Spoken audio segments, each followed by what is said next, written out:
Hello, listeners. My name is Cliff Ratza. I'm the author of two ongoing series of novels, the Lightning Brain series and its sequel, the Keeper series. And in addition to being an author and a writing coach, I teach at universities and have a consulting business. If you would like to learn more about me, my books, or my writing coach activities, please contact Prime Solutions at lightningbrainseries.com. Now, I try to make videos that I think authors and writers, as well as most people, might enjoy listening to. I want to cover material in a manner that you might not see on the news or in other videos. I figured that if I can't find a different point of view, there's no reason for me to add something that you can find elsewhere. Well, the title of this video is How to Plan Your Life. Why not do what authors do for their novels? When occupying my Prime Solutions writing coach role for some of their authors, I provide guidance as they structure their novels. And when functioning as a professional advisor for some of my students, I do the same as they map out their careers. Life coaches fulfill a similar role for their clients, as do parents for their children. So why not consider the following procedure for doing so? And by the way, many of us can be our own life coaches. Authors and writers fall into one of two categories. Pantsers are those who let their unplanned activities blast out the words to determine what they will write next, while planners sketch out what they want the storyline to be, and they do that before they spin out the words. These categories fit everyone when planning their lives. Pantsers act on the current conditions surrounding them, while planners structure next steps for marching towards a goal. And please note that all of us have the characteristics of both a planner as well as a pantser. We are simply located somewhere on the axis labeled pantser at the far left and planner at the far left. You must determine for yourself your preferred location. And whether you are a life coach or an author, you must first decide on who the main character or protagonist of the story is. Authors use their imaginations to invent one, plus a cast of supporting characters. My professional advisor students fill that role when I assist them. And you, a close friend, a significant other, or a child could be yours. And when thinking about their protagonists, authors often choose from Joseph Campbell's books, The Hero with 1,000 Faces and The Hero's Journey, for descriptive protagonist guidelines. And in real life, you might know quite a bit about your own talents or those of your child. You should use them when writing life stories. So now you know the first major element of a story, the protagonist. Authors must use their writing talents and skills to make their protagonists come alive on the page.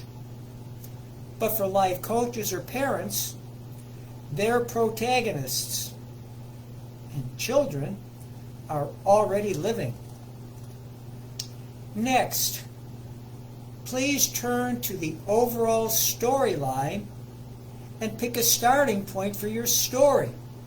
For example, my students often use college graduation as their starting point. And you might use a significant upcoming turning point in your life, marriage, or a job change, for examples. And if you are a parent, you might choose your child's beginning kindergarten. And then you pick an ending point. What is the sought-after goal? There are probably multiple goals, and that's good. And this is where your story will end. My students sometimes choose a promotion into their first managerial slot in a specific career at a specific industry's leading company. You might choose financial independence upon retiring, or for your child, you might pick obtaining an advanced degree in a chosen academic principle. Well, now you know two plot or turning points. The first starts the story, and the second ends it. Would an author be ready to blast out words or ideas for what steps our protagonists should take? No. They must tabulate enough protagonist background information to paint a picture of their three personas: physical, emotional, and mental, as well as their personalities, the beliefs, attitudes, and behaviors that comprise personality. I give my writing coach students a template for organizing all the info and tell them to fill in enough to get started and add more details as the story unfolds. In real-life situations, you can invent your own template that best suits your needs.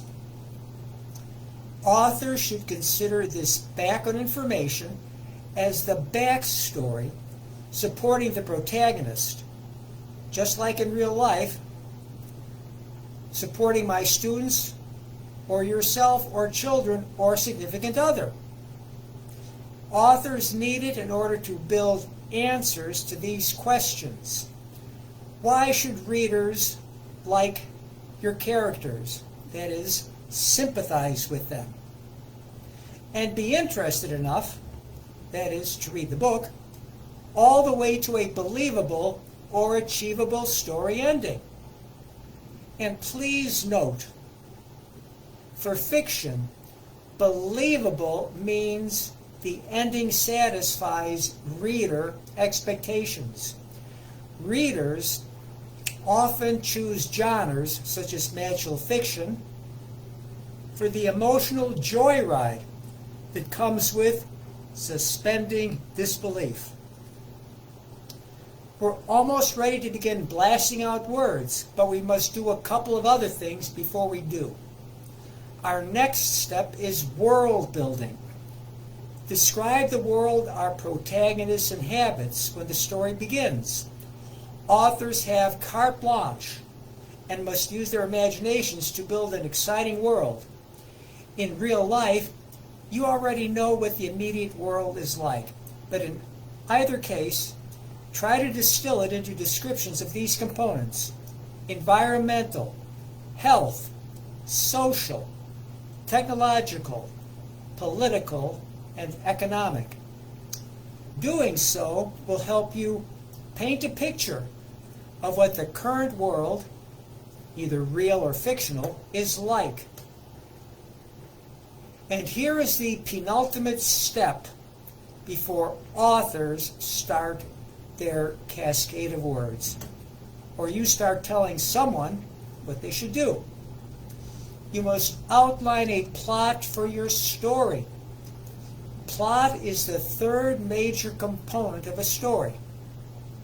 It is a succession of connected action events contained in scenes, which are usually in chronological order or in several chronological threads, that the protagonist follows.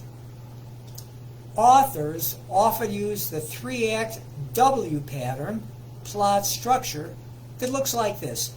Draw a big W. At the top of the far left, label Start. At the middle of the W, label middle, and at the far right of the W, at the top, label it end. At the first bottom point, label turning point 1. At the top middle, label it turning point 2. And at the bottom point, at the far right, label it turning point 3. And then you label the downward arrow that's on the far left, the first downward stroke, label it Act 1. Label the middle 2 strokes, that's an up and a down stroke, Act 2. And then label the final upstroke on the far right, Act 3. That is the W pattern plot structure. Think of Act 1 as occupying 25% of the story. Think of Act 2 as 50%, and Act 3 as the final 25%. And then authors then place the plot and turning point scenes, which are shown in Joseph Campbell's book, The Hero's Journey, along the W. And as with any model, it can be adjusted per the author's creativity. And in real life, you can start with this model and then modify it for the realities you face. By the way, penultimate means the step before the last. It is the last but one in a series of things. It's the second to last. For example, the penultimate chapter of the book would be the next to last chapter. Okay, and here is the final step to take. Use this template for describing scenes. Here are the elements in a scene template.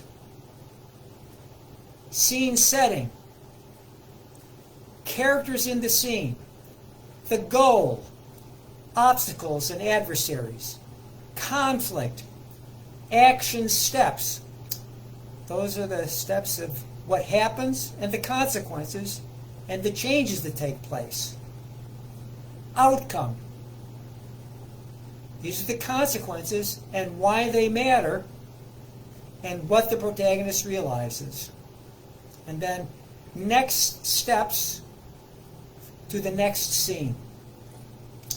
Then you fill out this template for the first couple of scenes.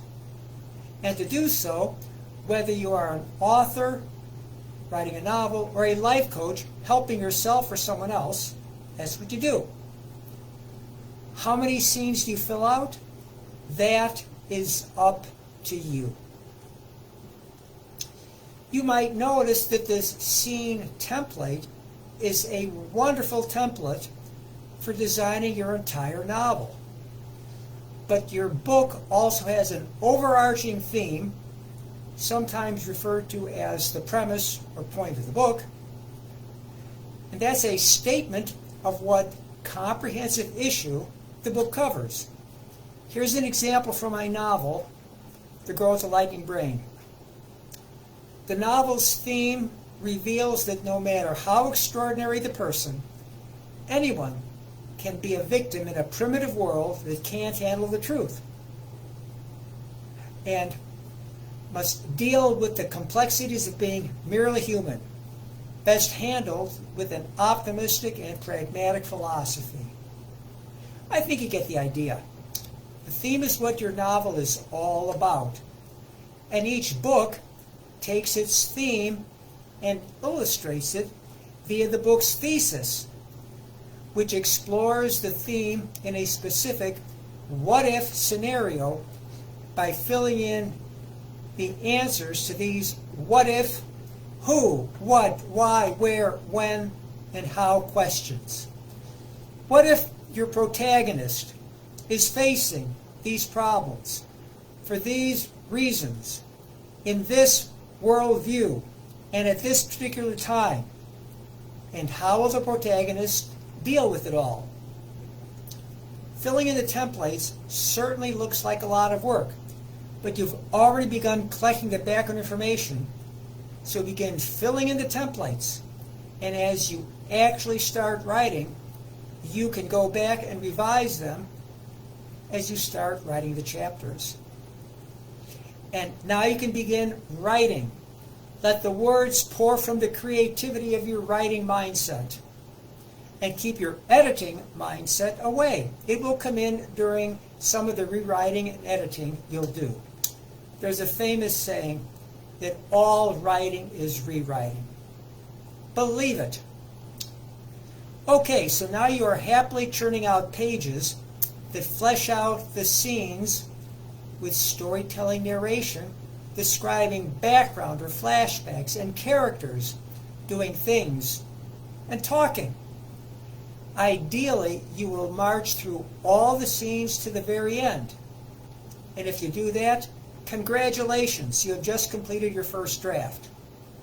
Or you might go back from time to time and edit some of the previous scenes. But either way, you will finish your first draft if you stick to your daily writing schedule. Then you can go back and add subplots and additional characters to make your book even better as you edit your first draft. Well, what if you are a life coach? Let me illustrate what you can do by using my professional advisor role. I help my students articulate their career paths, theme and thesis, and then help them identify the scenes they'll pass through as their career unfolds. I then explain the scene template so they know what will be coming their way, and use some of my career experiences to illustrate. For example, my hiring boss left the company only 3 months after I joined it, and her replacement wanted someone else instead of me. Those are a combo big obstacle and adversary. Wouldn't you agree? And then I tell them to assemble all their background information so they can start filling in the template for each scene they envision. And I think that what I have just outlined will work for you too. So on that encouraging note, I'll end here and say thank you for watching, and bye-bye until next time.